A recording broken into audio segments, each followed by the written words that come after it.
Au camp des aviateurs français libres, le commandant du groupe de chasse Alsace discute avec ses officiers.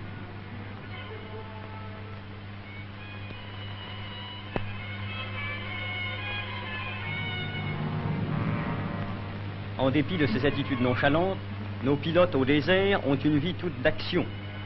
Les courtes heures où l'on attend une mission sont remplies par l'inspection et l'entretien des appareils, autour desquels s'affairent les mécanos.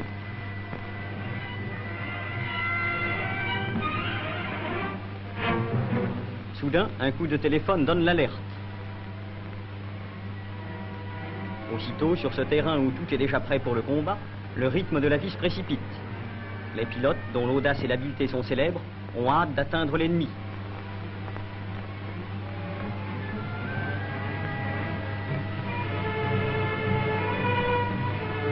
Ils bondissent dans leurs appareils. Aidés par les mécanos, ils achèvent de boucler leur équipement. Parachute, casque, tout est là.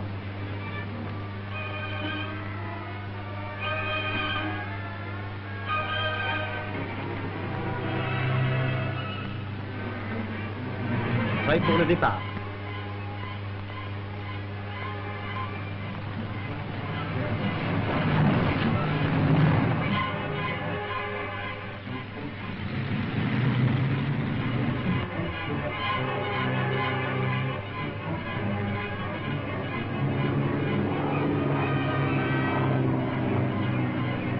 Dans le ciel de Libye, les aviateurs français vont poursuivre la tradition de vaillance de leur nation. Chaque appareil ennemi rencontré ne doit-il pas payer pour un village ravagé par la campagne de France, pour des réfugiés massacrés, pour des otages fusillés?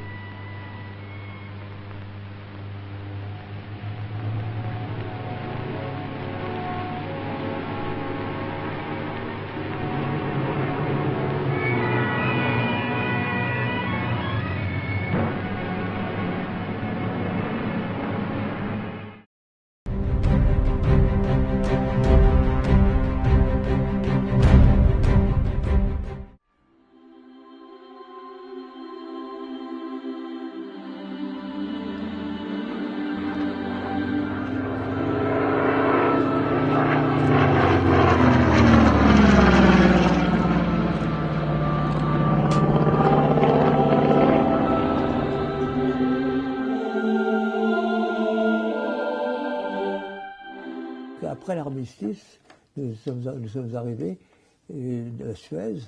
On est remonté tout de suite sur Damas. Puis de Damas, on a été installé à Rayak. Donc arrivé donc au Liban en début septembre 1941. Oui, début septembre 1941, et c'est le 15 septembre qu'a été créé officiellement le groupe Alsace, par une prise d'armes qui a eu lieu. Et après, j'ai volé sur Potes 25 et sur Morane 406. Donc quel type de mission vous faisiez donc sur Morane 406? Aucune. Aucune, c'était la prise en main de... C'est-à-dire que nous étions à Rayak et on faisait de l'entraînement sur des avions qui avaient été laissés par le groupe de chasse 1-7.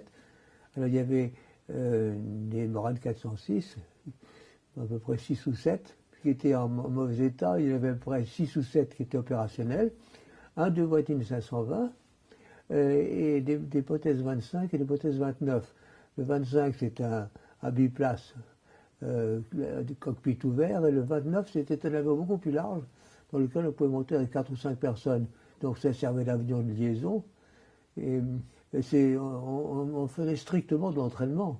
J'ai des vols, on n'avait même pas de tir, parce qu'on avait bien quelques munitions, mais il y avait tellement peu qu'on ne faisait même pas les essais de tir.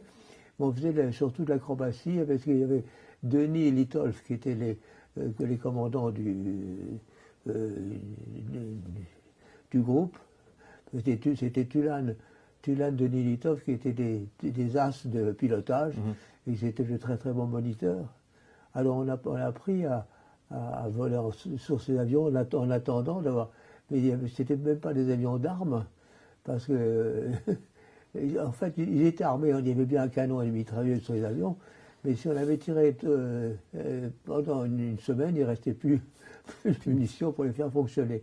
On est allé à Haïfa avec ces Morane 406 pour faire soi-disant la défense de Haïfa. C'est la seule opération de mini-guerre, je veux dire, on était là sur place pour décoller en cas d'alerte, parce qu'il y a des avions italiens qui venaient de temps en temps pour essayer de bombarder la raffinerie d'Haïfa. On était passé 8 jours là-bas, ou 15 jours, on n'a pas décollé une seule fois. Après, il n'y a pas eu de la moindre alerte, donc on n'a pas eu d'engagement du tout. Et ces avions étaient, de toute façon, auraient été très bons, très utiles contre les bombardiers italiens ou des vieux chasseurs, mais n'étaient pas du tout modernes. Le Morane 406 était déjà dépassé largement par les Allemands. À ce moment-là, on a affecté les pilotes au convoyage. Donc notre travail, c'était de convoyer des avions depuis Port-Soudan, sur la mer Rouge, jusqu'aux unités au front, en ravitaillant ces avions qui étaient montés, qui venaient en pièces détachées des États-Unis, montés à Port-Soudan, et on les remontait jusqu'au front. Même à un moment donné, j'ai livré des avions à la Turquie. La Turquie avait acheté des Curtiss.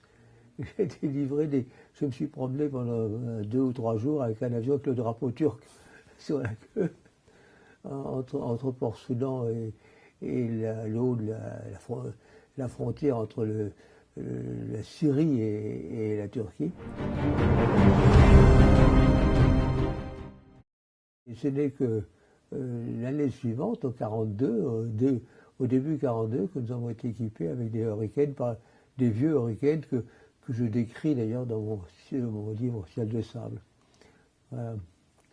C'est des avions qui avaient le même âge à peu près la même performance. Est-ce que vous avez avec quand même une différence de taille, car c'est très important.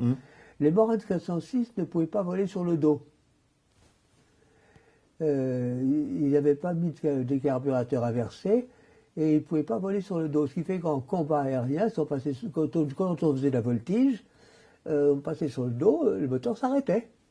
Il fallait piquer pour que l'hélice entraîne de nouveau le moteur.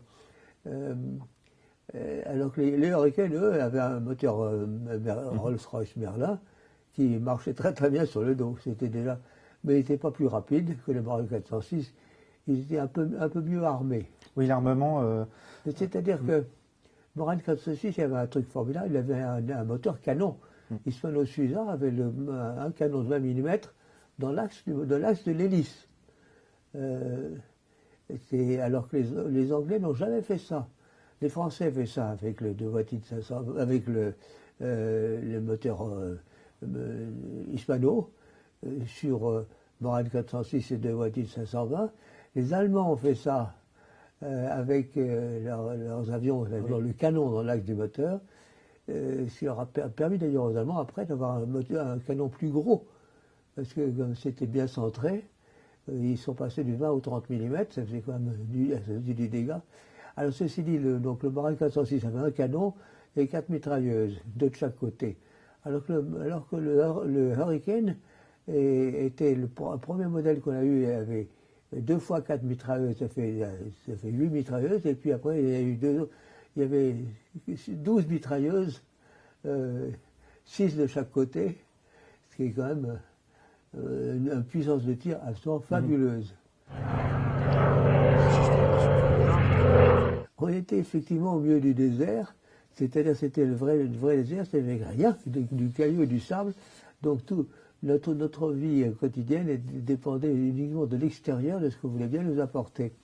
Et le groupe Alsace, qui était donc dans le désert, était assez privilégié parce que nous avions une dotation de véhicules de la Royal Air Force, parce qu'on était un squadron incorporé dans une wing anglaise de défense du littoral d'Égypte. Et on avait également des camions qui venaient de France, et ce qui fait qu'on avait un ravitaillement double. C'est-à-dire que je n'ai aucun souvenir précis de mes premières missions sur le sol français. J'ai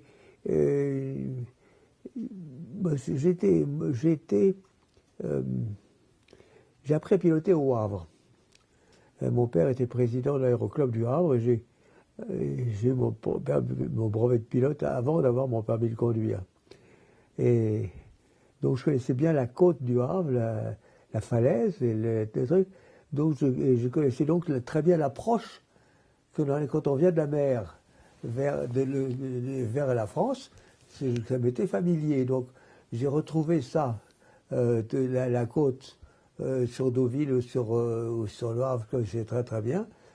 Et donc c'était pour moi des visions familières. C'était pas la première fois que je voyais la France. Évidemment, quand je le voyais avant, c'était en aviation civile. Il n'y avait pas de risque de chasse ou d'essai. Mais là, je n'ai pas été particulièrement ému. Donc je ne peux pas dire que ça m'a fait quelque chose. Vous retrouviez les paysages de vos vols Je retrouvais la géographie, la carte. Parce que quand on vole, vous le savez aussi bien que moi, mais on a vraiment une notion de la carte géographique bien précise. C'est une leçon de géographie en même temps, avec les fleuves, les villes, les voies ferrées.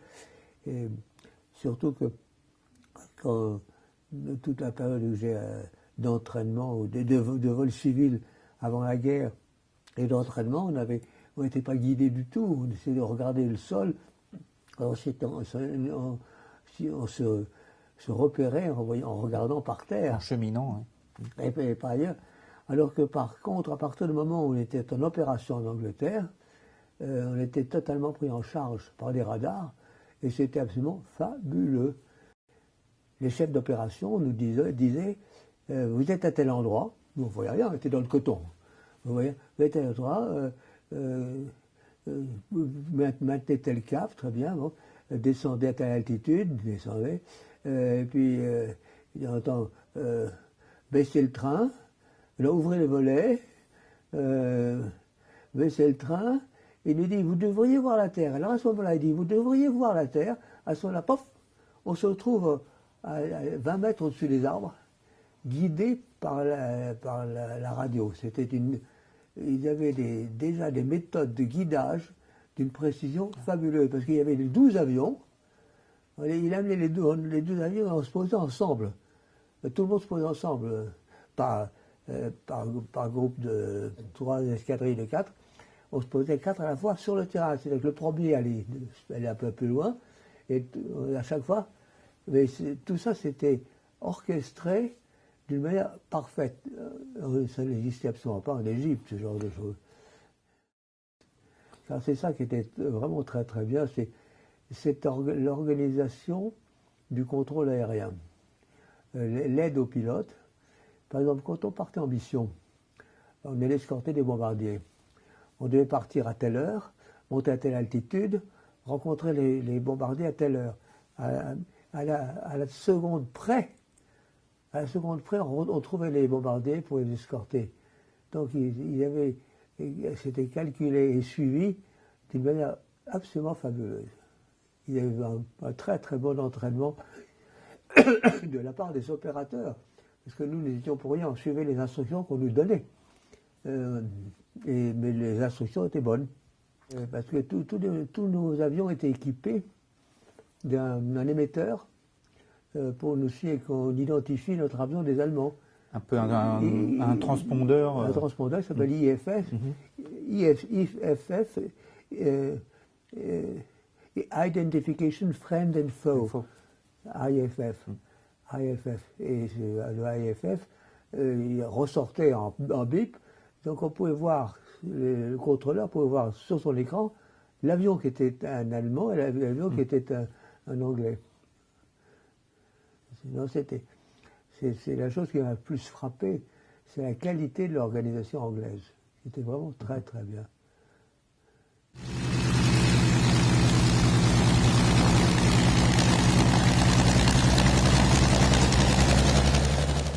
C'est toute une aventure complexe, où j'étais mêlé à la résistance intérieure, au réseau d'aviation, rapatriement des équipages, parce que j'ai quand même réussi avec ma femme, j'ai cette particularité, c'est que j'étais abattu tout seul, Mais je suis revenu à deux. Ils sont revenus.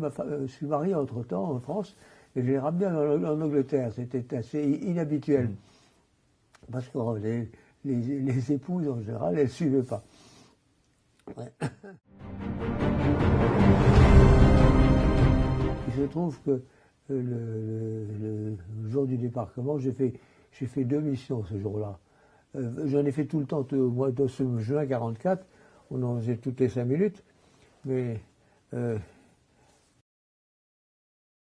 ne sais pas combien de missions j'ai fait ce jour-là. J'ai fait 24 missions. 24 missions en 30 jours. Et le 6 juin, j'ai fait 2 missions. Le 6 juin, le matin, c'était la protection des plages de débarquement. C'était assez impressionnant d'ailleurs d'arriver et de voir tous les bateaux qui étaient coulés pour faire les bateaux qui avaient été coulés volontairement pour faire des barrages, faire des écrans pour protéger des vagues. Et de voir les troupes qui débarquaient. C'était assez fascinant à voir ça au sol. Et on voyait ça d'assez loin, forcément, parce qu'on n'était pas en remote.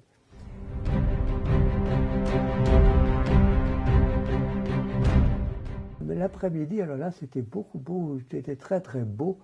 C'était en fin de journée. Les jours sont assez longs au mois de juin. Et le soleil couchant, enfin, assez bas sur l'horizon, il y avait, c'était le ravitaillement, si vous voulez, c'est la vague de ravitaillement des troupes au sol. Il était arrivé, débarqué le matin, et puis le soir, les ravitailler. Alors, le ciel était couvert de gros porteurs, d'où sautaient des parachutistes. Et qui envoyaient également des parachutes de ravitaillement. Alors il y avait des pluies de parachutes, blancs pour les hommes, vert pour la nourriture, rouge pour l'essence, jaune pour les munitions, enfin je sais pas, c'était des milliers de couleurs qui descendaient comme ça, en parachute, qui sortaient des gros avions. Et derrière les gros avions, qui étaient des bombardiers classiques, différentes. Alors, suivant la taille de l'avion, il y avait 2 ou 4 planeurs derrière. Les petits en tiraient 2, les grands en tiraient 4. Et ces planeurs arrivaient au-dessus de la côte, se détachaient, et ils descendaient et se posaient. Alors, il y avait ce balai. Alors, donc, sur le plan horizontal, j'avais donc, depuis la côte française jusqu'à la côte anglaise, il n'y avait rien, un rideau d'avions et de planeurs qui avançaient comme ça vers le beachhead. Et ça durait au moins 1h30, facilement 1h30. Il y avait, des avions étaient par milliers. Je ne sais pas, parce que nous, au point de vue chasseur, il y avait 1000 avions de chasse sur le beachhead en permanence. Je ne sais pas si vous vous rendez compte. Non. Et alors, donc, les avions arrivaient en courant continu, tirant leurs planeurs, et c'était une visite, dans le soleil couchant, c'était absolument fabuleux. Aucune réaction des Allemands, pas de DCA, parce que j'ai vu des parachutistes et tout ça, qui arrivaient de la région de Caen, je n'ai pas vu d'obus de DCA, pas de chasseurs non plus, il n'y a pas un seul Allemand.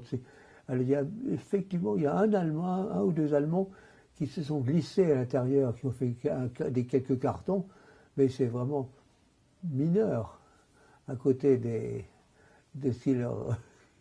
la masse de l'aviation qui arrivait. C'était vraiment très impressionnant. Ça, c'était votre vision au soir du 6 juin. C'est la plus belle vision, c'est la vision du soir, parce qu'il y a une très belle lumière le soir, et avec le soleil dans le dos, avoir tous ces planeurs qui descendaient, tous ces parachutes multicolores. Et alors, ce qui était assez impressionnant aussi, c'est que je voyais les planeurs qui descendaient, et ensuite qui étaient cassés. Alors, ce que je ne savais pas, c'est qu'en fait, on cassait le planeur en deux, on cassait le fuselage en deux pour que les gens sortent. C'est les planeurs Orsa. les planeurs Orsa oui, anglais, oui. Ils s'ouvraient en deux, oui. ils s'ouvraient en deux comme ça, mais vu dans l'air, moi je crois qu'ils étaient cassés, pas du tout, d'abord ils avaient été ouverts pour le décollage. Alors vous voyez tous ces trucs qui tombaient, puis qui étaient par terre en miettes, c'est une vraie catastrophe. Fin juin ou début juillet 1944, votre groupe a utilisé un terrain provisoire en Normandie, à Sommervieux. Oui.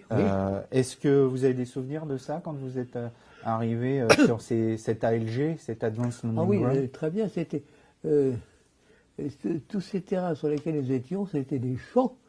C'était vraiment des terrains qui ont été fabriqués à coup de bulldozer.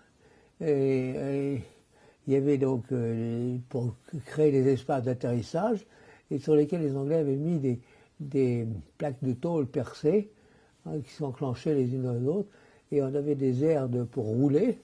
C'était indispensable parce que il se trouvait que le mois de juin et juillet 1944, il a plu énormément. Et il nous est arrivé, à un moment donné, nous étions à Bayeux, on ne pouvait plus voler du tout, parce qu'on ne pouvait pas... il y avait des cheminements étaient en tôle, on pouvait y aller, mais pour accéder aux cheminements, les avions étaient dispersés à droite et à gauche, on ne pouvait pas rouler au sol. Il y avait ça debout, bloqué par la boue. Alors donc Sommervieux était comme tous ces aérodromes, construits en pleine nature, et j'ai un souvenir qui n'est pas guerrier du tout, mais qui est assez rigolo, c'est le fermier qui était là, qui avait, parce qu'on avait fait sur ces terres, on avait fait des terrains, et à la même occasion, on a fait une grande route magnifique qui allait du côté de, c'était pas loin de Bayeux. Alors le fermier nous dit, c'est fantastique, ça fait 10 ans que je demande qu'on me fasse une route, mais voilà, je l'ai maintenant. Il ne protestait pas contre ces terrains qui étaient, on a dû le dédommager, certains l'ont dû acheter ou lui payer pour les dégâts commis, mais il avait sa route alors que pendant 10 ans il était très content. Le jeune aviateur Claude Raoul Duval, devenu officier pilote de chasse, est entré à jamais dans l'histoire. Son engagement, la volonté dont il fit preuve aux côtés de ses compagnons d'armes, lui ont permis de traverser 4 années de guerre, d'épreuves et de sacrifices.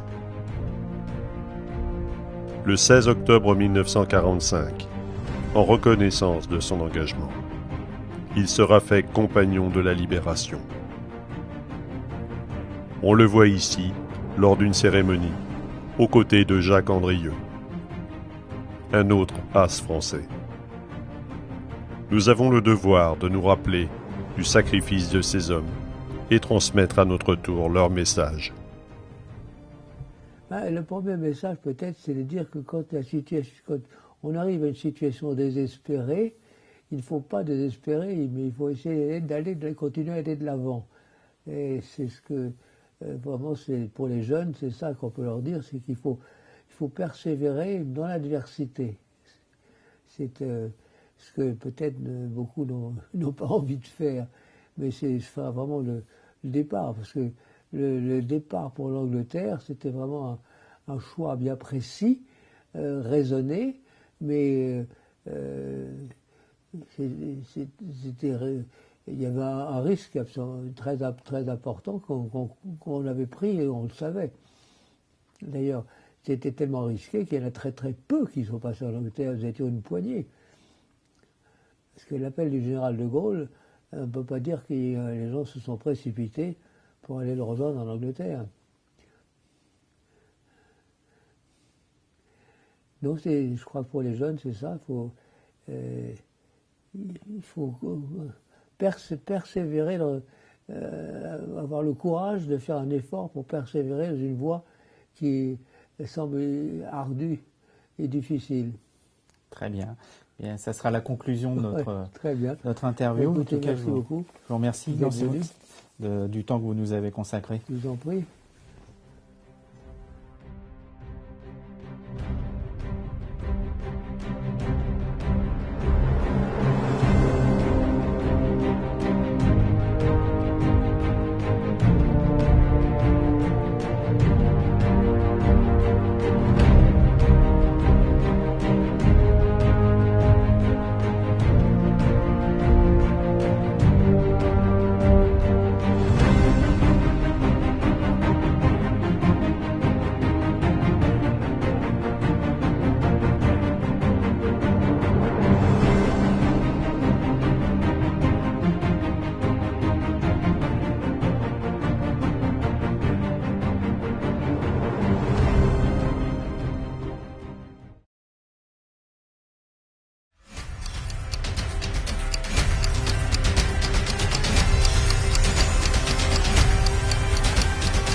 Alors tous les garçons dont je parle dans ce livre, ben, ils sont partis en Russie, ils sont tous morts, les uns après les autres.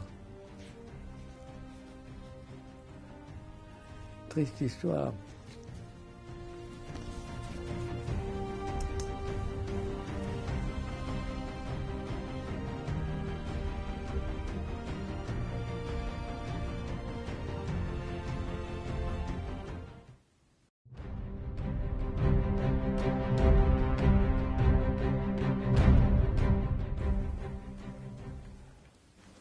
Ah oui, le 10 juin, j'étais en panne. J'ai porté disparu là aussi.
France, aucun répondant et aucune notoriété.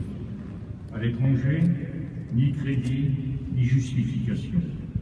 Mais ce dénuement même me traçait ma ligne de conduite. Seul, il ne l'était pas tout à fait, car quelques-uns, une poignée, trop peu allés de l'once, le ralliaient des joints, refusant cet armistice, refusant la notion de défaite, et adhérant à l'appel du 18 juin du général, en particulier à l'extrait suivant. Mais le dernier mot est-il dit? L'espérance doit-elle disparaître? La défaite est-elle définitive? Non. Quoi qu'il arrive, la flamme de la résistance française ne doit pas s'éteindre et ne s'éteindra pas. Et Claude Raoul Duval, jeune sous-lieutenant de l'armée de l'air en 1940, à qui nous disons au revoir aujourd'hui, refusant viscéralement la défaite et l'écroulement de sa patrie, a fait partie de ces quelques volontaires de l'aube qui ont instantanément fait le choix de tout risquer, de tout quitter, de tout perdre, à un moment où était tombée sur la France l'obscurité froide et sinistre de l'occupation. Oui, il fallait en juin 40 un patriotisme chevillé au corps et une foi transcendante dans l'avenir des peuples tombés sous le joug de l'Allemagne nazie et de l'Italie fasciste pour s'engager auprès du général de Gaulle, général à titre temporaire quasi inconnu et de plus sans troupe, et lier son destin à celui de la France libre qui n'était alors qu'une abstraction. Mais Claude Raoul Duval est porté par son refus de se soumettre. Né le 22 octobre 1919 à Paris, au lendemain de la Première Guerre mondiale, il reçoit une solide éducation civique et patriotique de la part de ses parents. Son père, d'ailleurs, l'aidera à quitter la France et prendra lui-même une part active de la résistance intérieure au sein du réseau Comet. Basé à Mont-de-Marsan, écœuré par l'annonce de l'armistice, le jeune pilote Raoul Duval refuse immédiatement la défaite et cherche, avec d'autres pilotes de l'école de l'air, à s'embarquer à Bordeaux, à bord du Massilia, à destination de l'Afrique du Nord. Devant l'impossibilité, Claude Raoul Duval, accompagné de son camarade Frédéric de Pelleport, va alors demander à son père de le conduire à Verdun, où il réussira à embarquer sur un bateau hollandais, le Netty, qui atteint Falmouth le 22 juin 1940. Claude Raoul Duval s'engage aussitôt dans les forces aériennes françaises libres, où il est le bienvenu, car ces dernières manquent cruellement de pilotes. Il va ensuite suivre un entraînement d'1 an dans les écoles de la Royal Air Force, puis volontaire pour le Moyen-Orient, il rejoint le groupe de chasse Alsace dès sa formation au Liban en septembre 1941. Rapidement, il prend part aux opérations en Libye, au cours desquelles il accomplit brillamment 50 missions de guerre sur Morane 406 puis sur Hurricane, avec un matériel nettement inférieur à celui de l'ennemi. Début janvier 1943, le groupe de chasse Alsace va alors être rapatrié en Grande-Bretagne et s'installer sur une base aérienne en Écosse afin de multiplier les missions sur le front occidental, notamment au-dessus de la France occupée. Et c'est au cours d'une de ces missions que le 17 avril 1943, Claude Raoul Duval est abattu en combat aérien par la chasse ennemie au-dessus du Havre. Il raconte cet épisode avec sa modestie, teintée d'une pointe d'humour, dans son livre « Ciel de sable ». Le 17 avril 1943, j'ai été abattu par un Messerschmitt au-dessus de Criqueville, dans le marais Vernier. Mon parachute s'est accroché à un arbre et pendant que les Allemands le regardaient fascinés, je suis passé en feu. J'ai été blessé aux 2 jambes. J'ai encore des éclats aujourd'hui. Dans le bois du château de Tancarville, je suis tombé en bordure de forêt sur un vieil homme qui ramassait du bois. J'étais en pantalon bleu marine, pull-over blanc. J'ai compris, n'en fais pas, ils tomberont pas. J'ai été prisonnier aux 2 guerres. Il m'a accompagné dans une ferme, m'a donné du calva. J'ai été traîné de ferme en ferme.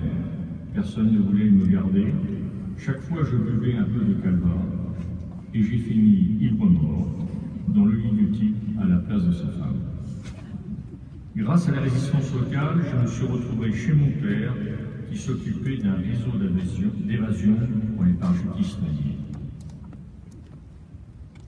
Pendant 6 mois, Claude Raoul Duval participe activement à la résistance, servant de convoyeur pour les réseaux Comète et Bourgogne, faisant évader plusieurs aviateurs alliés abattus.